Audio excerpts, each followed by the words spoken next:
Confucianism is a Chinese philosophy developed by Confucius sometime around 550 BC. It is perhaps the most influential philosophy in the world, as it became the basis for the Confucian examination system in China, which lasted 2,000 years or so. So Confucianism, highly influential, extremely important to both ancient and modern societies. We're going to focus on a small segment of Confucianism here, particularly his political philosophy, his philosophy of leadership.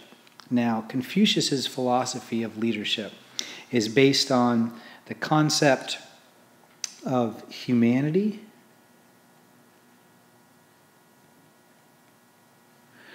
the idea of what it means to truly be a good human, humaneness. And this humanity translates into something that's been called rational love.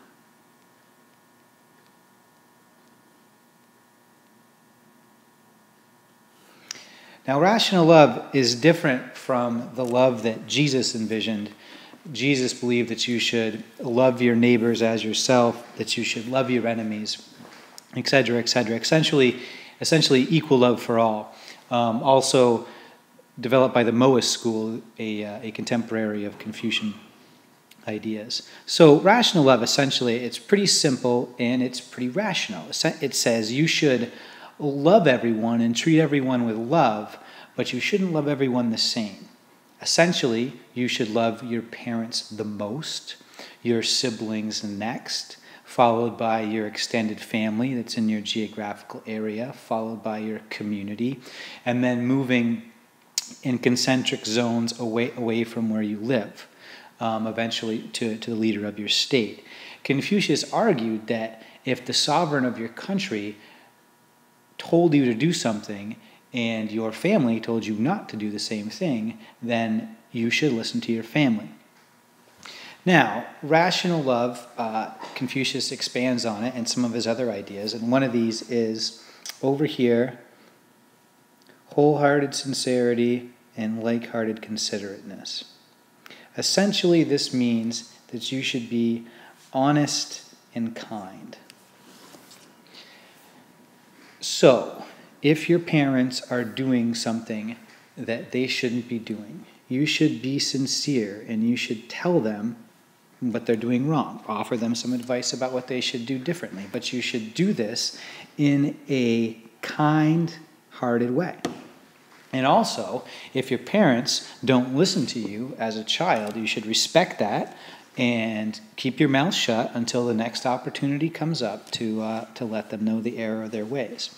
On the other hand, if the minister of your town, who you're working for, say as a political official, does something wrong and you are, again, wholeheartedly sincere and honest with them about it in a kind way, and they don't listen to you, Confucius says you should quit your job and go somewhere else where your services can be used by somebody who is more humane. Confucius actually did this in his life. The one time he had a good political job as Minister of Justice in Lu, his boss ended up buying a whole group of girls to kind of use as court concubines, and Confucius saw this as a corrupting influence and told him he shouldn't do it, and then left when his boss wouldn't listen to him. Filial piety, another very important Confucian concept. And essentially it means respect older men, particularly your father, grandfather, also older brothers, and on down the line. And you can see in this picture, here's father, here's eldest brother washing his feet, and then here's younger brother washing older brother's back. Flexibility, quite simply, Confucius thought it was important for leaders to be flexible, to be able to adapt to different situations. Kind of on the other side of that, Confucius, I see him as one of the original conservative philosophers. Much of Chinese society, social interaction, dances, worship services were all governed by fairly strict rituals. And Confucius thought it was very important to keep these rituals pure, to keep practicing them. They gave society a stable fabric from which to function. And on the same sort of social fabric note, I should mention that this idea of filial piety and of honoring your parents above your state, Confucius believed that if children listened to their parents, then you would have no rebellions. That the family is the basic social unit of any functioning society, and that was the most important unit. The constant mean, essentially Confucius says moderation in all things.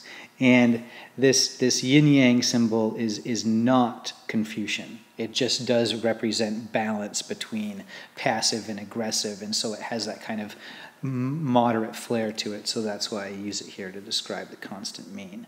Although Confucius, did not create this symbol, it's older. Finally, the Confucian concept of expediency. And essentially what this meant was sometimes it was okay to not follow any of these rules, to break these other rules if it would benefit the people and the situation deemed it necessary. So I throw in Hitler here just because I think Hitler would be a good idea of Confucian expediency, in that you wouldn't have to respect him as an older man, you wouldn't have to keep up any horrific Nazi rituals, you wouldn't have to practice moderation. In fact, it would just be good if Hitler was eliminated from society for the good of all. Here are the sources for my pictures, and my information comes from the Analects Confucius by Confucius and Chihung Huang from May 29th, 1997. Thank you.